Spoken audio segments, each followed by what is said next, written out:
नमस्कार दोस्तों, मैं हूं सौरभ। टेकियाट में आपका स्वागत है। और अगर आपने कुछ दिन पहले मैंने जो वीडियो पोस्ट किया था कि हम क्यों नहीं थे इतने दिन के लिए, तो मैंने बोला था कि मैंने तो ऑलमोस्ट हॉस्पिटलाइज था, तो छोड़ दीजिए उसको। जो दूसरी चीज़ थी वो था कि हमारा जो कंप्यूटर है वो काम नहीं कर रहा था। और उसकी वजह है ये ये रहा। ये है प्रतीक का कंप्यूटर का जो मदरबोर्ड था, वो ये ख़राब हो चुका है, ये अब काम नहीं कर रहा। तो तब हम लोगों ने सोचा कि चलो अब अपग्रेड कर लेते हैं। तो हम लोगों ने फिर जो न्यू प्रोसेसर ख़रीदा, i7-6700K।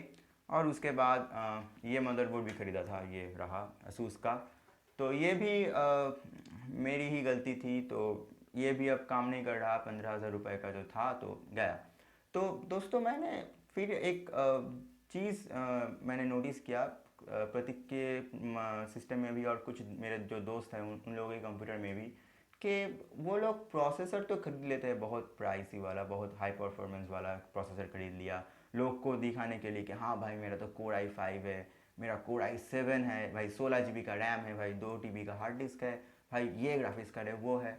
लेकिन जब भी मैं उन लोगों को पूछता हूँ कि भाई तेरा मदरबोर्ड कौन सा है, ये मैंने ये क्या बताऊँ मैं आपको। मैंने जब लोग उन लोगों को पूछा भाई तेरा मदरबोर्ड कौन सा है, तो मैंने जो आंसर्स पाया है उन लोगों से, वो है भाई मैं तो नहीं जानता, एक है वहाँ पे, देख देख ले तू। प्रतीक का जो मदरबोर्ड है यहाँ पे, जिसका प्राइस 2012 में लगभग 3,500 के आसपास था, और उसका प्रोसेसर का प्राइस उस टाइम में था 15,000 रुपया। तो ये जो है ना, एक जो ह्यूज डिफरेंस है। आप अगर, लेकिन आप कहोगे कि क्या होता है, ये प्रोसेसर ज़्यादा प्राइसी होगा, मदरबोर्ड कम प्राइस तक का होगा, तो क्या प्रॉब्लम होता है? प्रॉब्लम ज़रूर होता है। एक प्रॉब्लम होता है जो है परफॉर्मेंस का प्रॉब्लम। एक i5 प्रतीक का जो प्रोसेसर था, एक कोर i5 था, वो बहुत ही पावरफुल एक प्रोसेसर था। उसके लिए जो मदरबोर्ड प्रतीक को चाहिए था, प्रतीक ने नहीं खरीदा था। लेकिन प्रतीक को क्या चाहिए था? प्रतीक वो चाहता था कि भाई मैं तो i5 का फुल मज़ा लूँगा।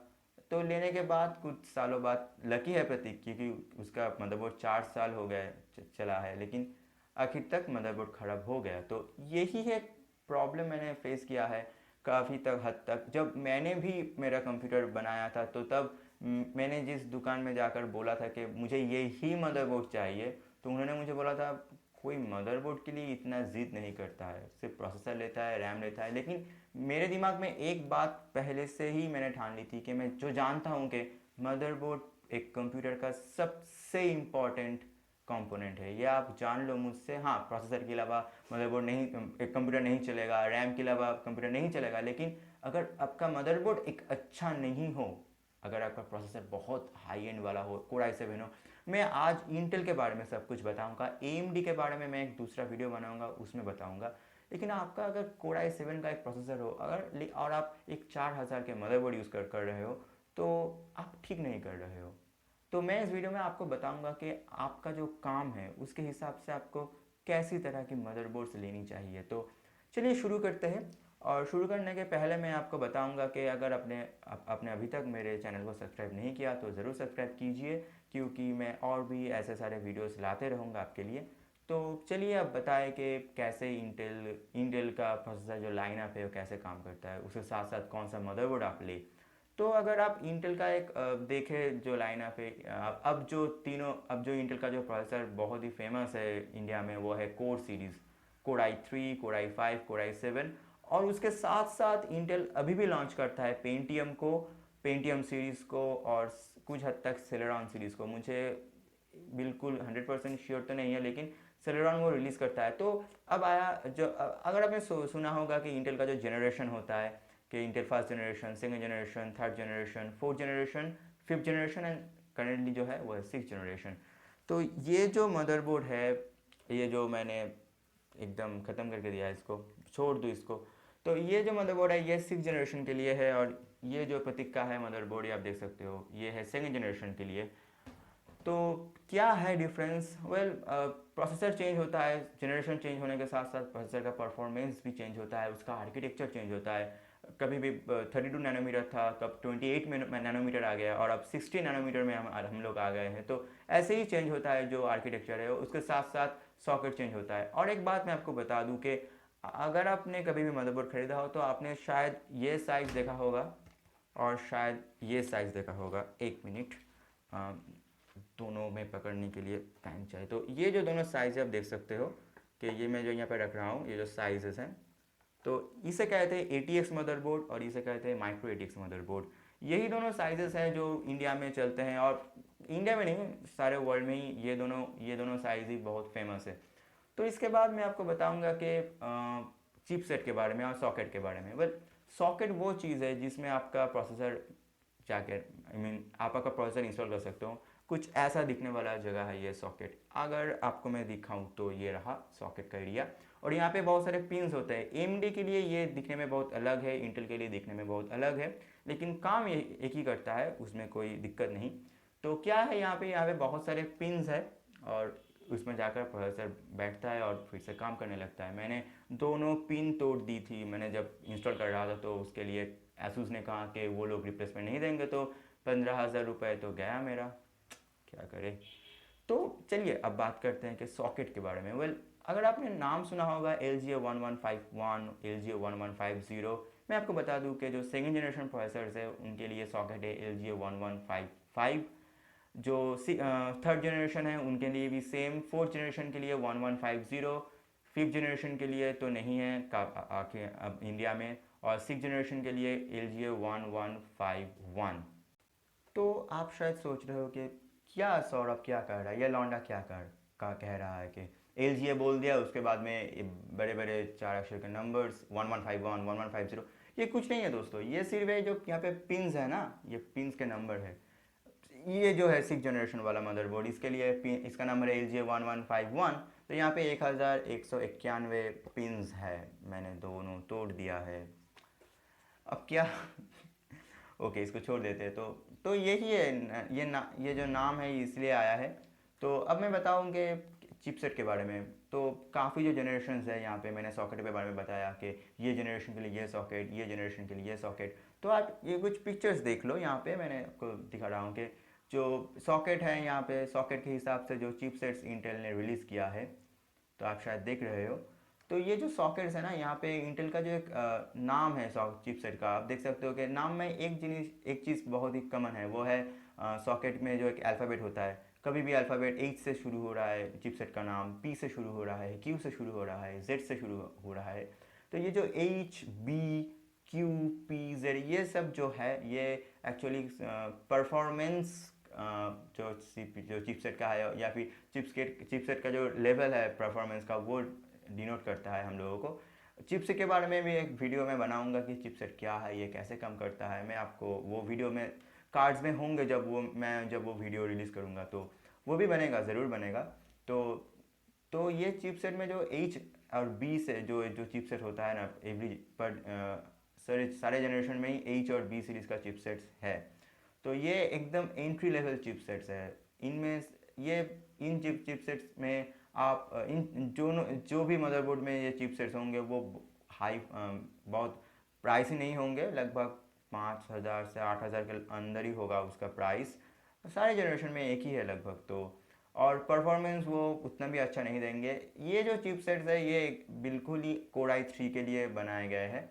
और अगर आप और भी कुछ चिपसेट्स है H सीरीज़ से और या फिर QP सीरीज़ में, तो जो सिक्स जनरेशन में नहीं अवेलेबल है लेकिन सेकेंड जनरेशन में, थर्ड जनरेशन में था, तो ये जो चिपसेट्स है इनमें आप Core i5 इंस्टॉल कर सकते हो। लेकिन फिर भी अगर आप एकदम से सबसे अच्छा परफॉर्मेंस चाहते हो तो आपको Z सीरीज़ में जाना होगा, Z सीरीज़ या फिर P सीरीज़।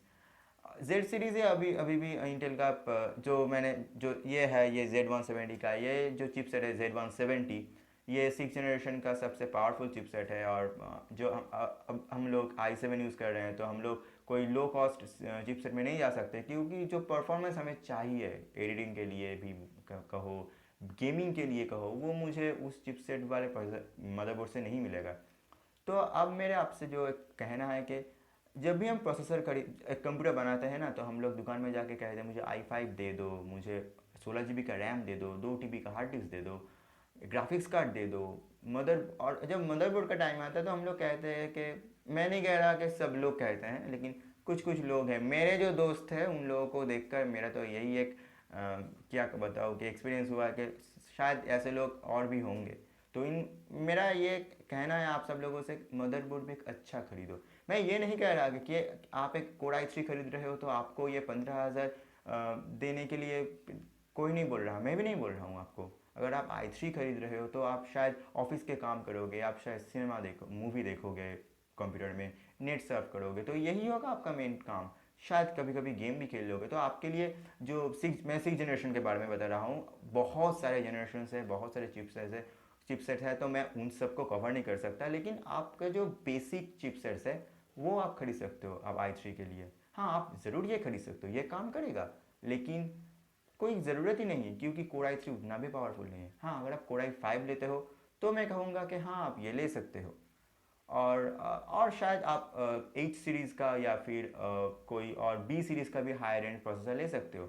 और एक बात मैं आपको बता दूं कि इंटेल का जो कुछ प्रोसेसर्स है जिसके नाम के आखिर में K होता है, जैसे कि हमारा प्रोसेसर i7-6700K, i5-6600K, इंटेल का 4th जनरेशन में 4790K। तो ये जो K वाला प्रोसेसर होता है ना, इनको हम ओवरक्लॉक कर सकते हैं। अगर आप एक K सीरीज़ का प्रोसेसर खरीद रहे हो तो आपको Z सीरीज़ का मदरबोर्ड लेना ही पड़ेगा। उसके अलावा आप ओवरक्लॉक नहीं कर सकते हो। ये ये तो गया। और मेरा जो 6th जनरेशन का प्रोसेसर है, मैं अपने एक्सपीरियंस से बता रहा हूँ कि मैंने इस मदरबोर्ड को ख़त्म करने के बाद मैंने सोचा कि और एक मदरबोर्ड ख़रीद लूँ, B सीरीज़ का एक मदरबोर्ड। तो मैंने मेरे भाई से पूछा कि अगर मैं ख़रीदूँ तो क्या होगा। वो कहा कि तुम्हारा जो प्रोसेसर है वो मदरबोर्ड को बूट ही नहीं कर पाएगा, तुम्हारा मदरबोर्ड अगर तुमने B सीरीज़ का लिया तो बूट ही नहीं होगा। तो यही बात है कि अगर आप एक हाई एंड का प्रोसेसर खरीद रहे हो तो ज़रूर आपके पास कोई खरीदने का कोई मीनिंग है, आप शायद एडिटिंग करोगे या फिर गेमिंग करोगे। तो ऐसे प्रोसेसर खरीदो जिसमें आप बहुत सारे काम कर सकते हो, और प्रोसेसर आपको 100% परफॉर्मेंस भी दे।